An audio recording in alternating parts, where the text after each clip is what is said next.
suriin at alamin kung ano ang nasa larawan. Naintindihan ba mga bata? Sa unang larawan, ano ang inyong nakikita? Sarah? Isang pamilya tugro na nanlalakad. Tama! Isang pamilya na naglalakad. Yun. Ilang tao ba ang inyong nakikita sa larawan? Ikaw, Roslyn. Ang tauhan na nakikita ko sa larawan ay yung mga teacher. Tama! Tulog man! Sa pangalawang larawan, ano ang inyong nakikita? Ikaw, Ana.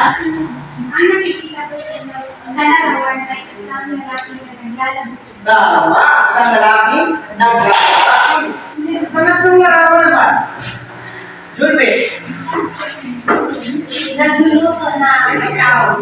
Tama! Isang tao nagluluto. Siya ay isang chef. Sa pangatlong larawan naman, ano ang inyong nakikita? Ikaw, Carmen.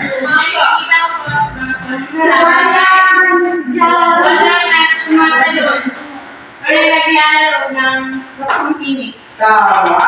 Mga bata naglalaro. Ngayon, ilan bang bata na naglalaro ang inyong nakikita? Elsie.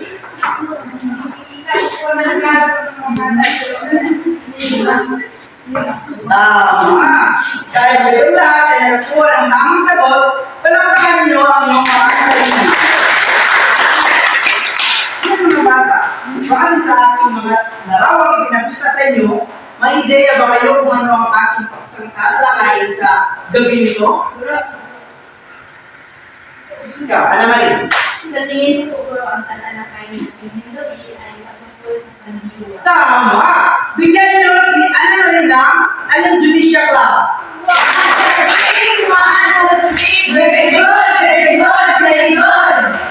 Ating tatalakayin sa gabi nito mga bata ang tungkol sa pandiwa. Ngunit bago yan, basahin muna ang ating layunin. Sa pagtatapos ng aral, kayo ay nasa Tandaan kung ano ang pandiwa.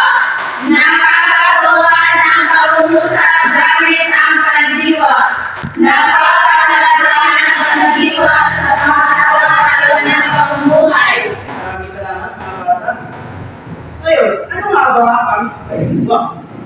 Sino gusto umasa? Shini. Pandiwa, isang salita na nagsasaad ng kilos o galaw. Okay, maraming salamat. Ang pandiwa mga bata, sa madaling salita, ito ay tinatawag na salitang kilos. Ang lahat ng ating ginagawa mga bata sa araw-araw ay matatawag nating pandiwa sapagkat ito ay ginagamitan natin ng kilos. Ngayon mga bata, mayroon ako dito ilang halimbawa ng pandiwa. Sino ang gusto bumasa? Ikaw, Chelsea. Nagluluto, naglalaro, nagkaanan, nag-iibig at maraming pandiwa. Okay, maraming salamat. Yan mga halimbawa, mga bata ay ilan lamang sa halimbawa ng pandiwa. Ngayon, naiintindihan niyo ba ang ating tinalakay mga bata? Dahil naiintindihan niyo, sino ang makapagbibigay ng halimbawa ng salitang pandiwa? Ikaw, Charmin. Nag-iigib ko, teacher. Okay, tama. Ikaw, Giovanni. Tama rin. Ikaw, Elsie. Tama. Ikaw, Sarah.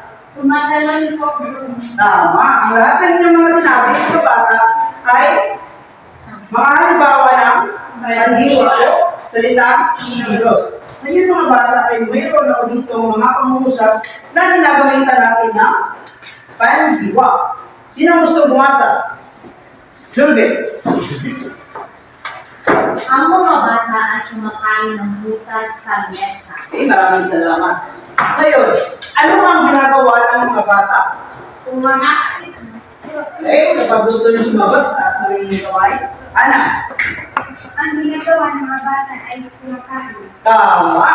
So, ano ngayon ang ating pandiwa? Shini. Kumakain. Tama si Chile. Ang ating pandiwa ay kumakain.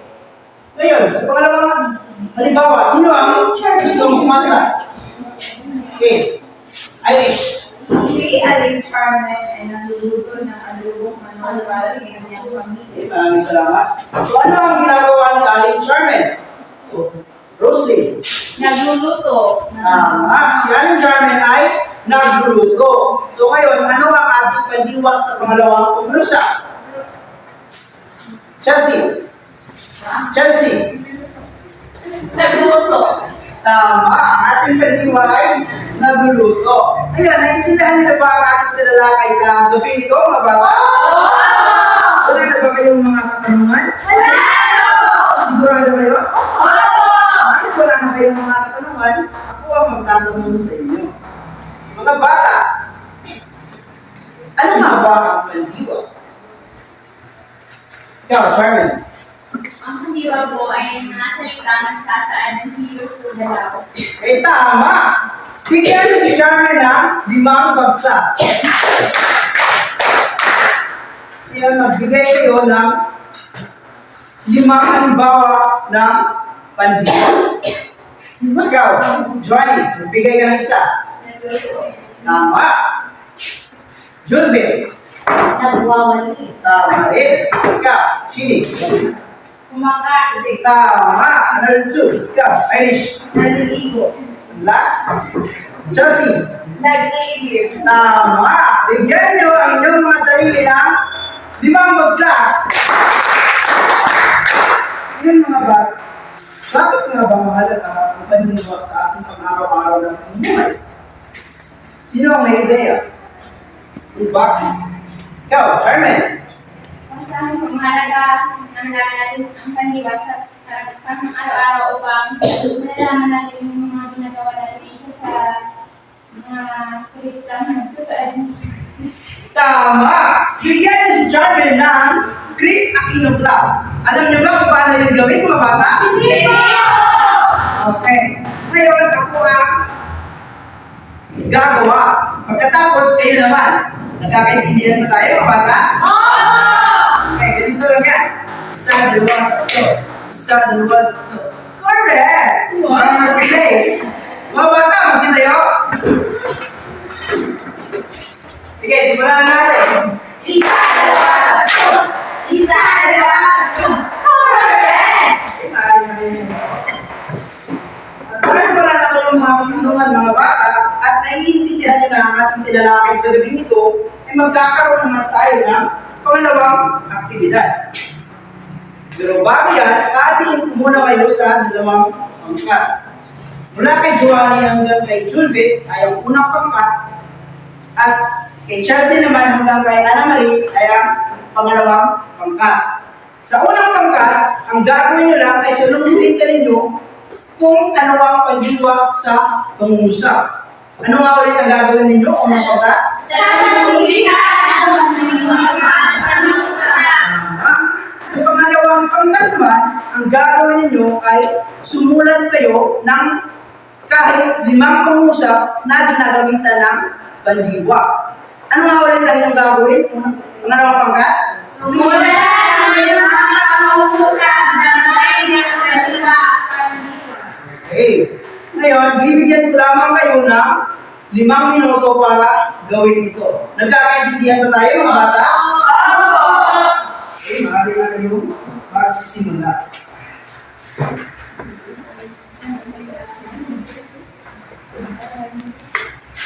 Ito ay para sa unang pangkat.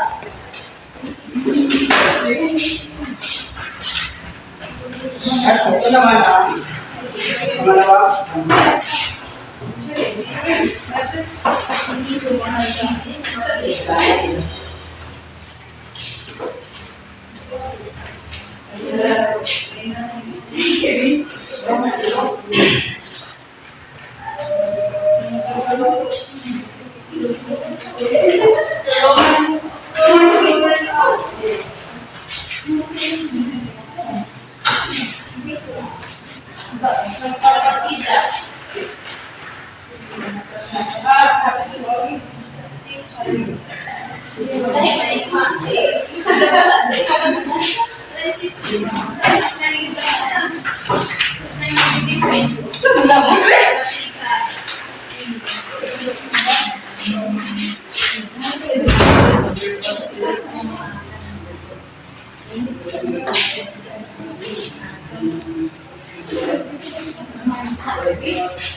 Mga bata, mayroon na lang kayong apat na minuto. Yes! Si Sarah ay Isa,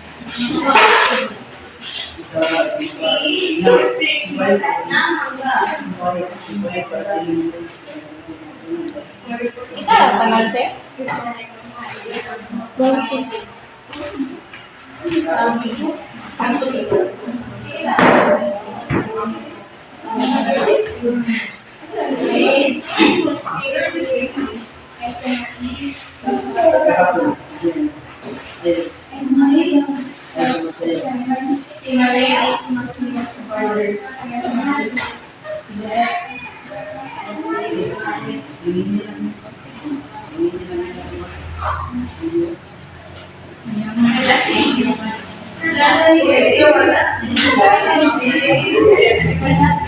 mga bata, mayroon na lang kayong tatlong minuto para tapusin yan.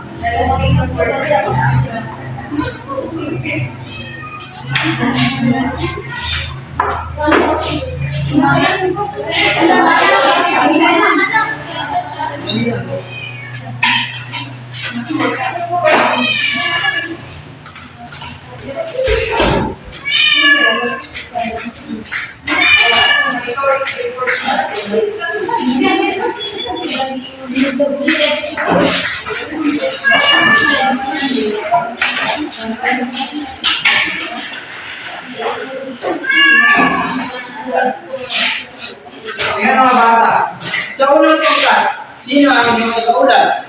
Okay, Roslyn.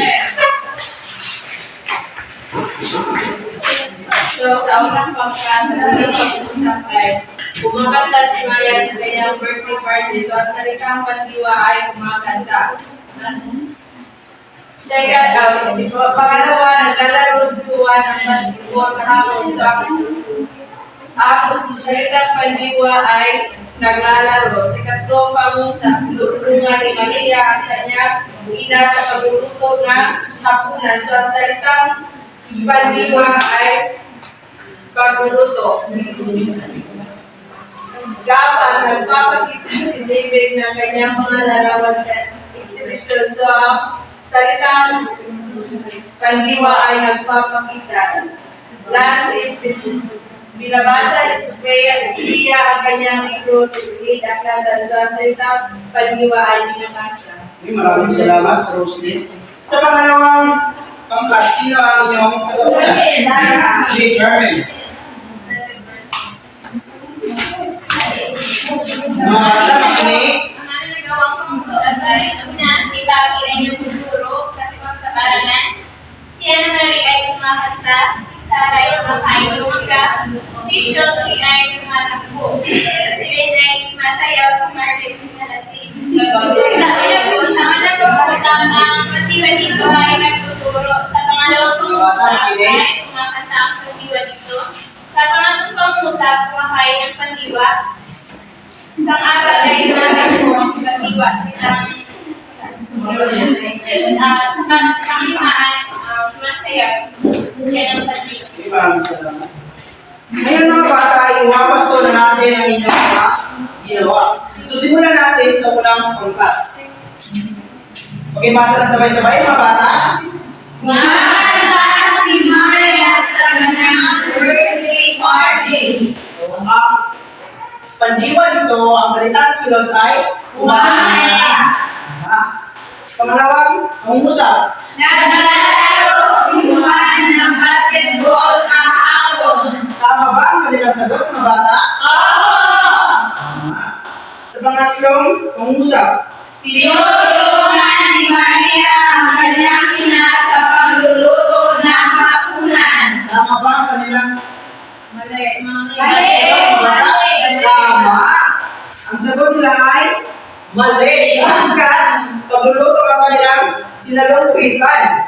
Pero ang paniwa dito ay tinutulungan. Kasi ito ay nagsasaad ng Kilos. Sa pang-apat, sino ang gusto bumasa? Rosie. Pang-apat, nagpapakita si David ng kanyang mga larawan sa exhibition. Maraming salamat. Tama ba ang sagot ng unang pagkat? Tama. Sa pang-limang, pangusap, sino ang gusto bumasa? Elsie. Binabasa ni Sophia ang kanyang libro sa silang. Okay, maraming salamat. So, tama ang kanilang sagot. So, ang unang pagkat ay nakakuha lamang ng 4 na puntos. Lumaban naman tayo sa pangalawang pagkat. Tama ba ang kanilang sagot, mga bata? Mula dito sa una, hanggang sa panglimang bilang? Tama. Sila ay nakakuha ng 5 puntos. At ang kanilang